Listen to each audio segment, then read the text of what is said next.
ఇవాళ మనం 26వ కీర్తన చదువుకుందాం. యెహోవా, నేను యథార్థవంతుడనై ప్రవర్తించుచున్నాను, నాకు తీర్పు తీర్చుము. ఏమియూ సందేహపడకుండా యెహోవా యందు నేను నమ్మిక ఉంచియున్నాను. యెహోవా, నన్ను పరిశీలించుము, నన్ను పరీక్షించుము. ఇంద్రియములను నా హృదయమును పరిశోధించుము. నీ కృప నా కన్నుల ఎదుట నుంచుకొని ఉన్నాను. నీ సత్యమును అనుసరించి నడుచుకొనుచున్నాను. పనికిమాలిన వానితో నేను సాంగత్యము చేయను, వేషధారులతో పొందు చేయను. దుష్టుల సంగము నాకు అసహ్యము, భక్తిహీనులతో సాంగత్యము చేయను. నిర్దోషినని నా చేతులు కడుగుకొందును.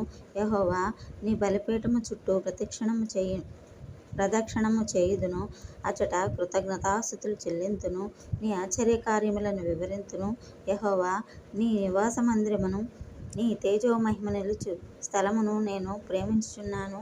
పాపులతో నా ప్రాణమును చేర్చుకుము, నరహంతకులతో నా జీవమును చేర్చకుము. వారి చేతిలో దుష్కార్యములు కలవు, వారి కుడి చెయ్యి లంచములతో నిండియున్నది.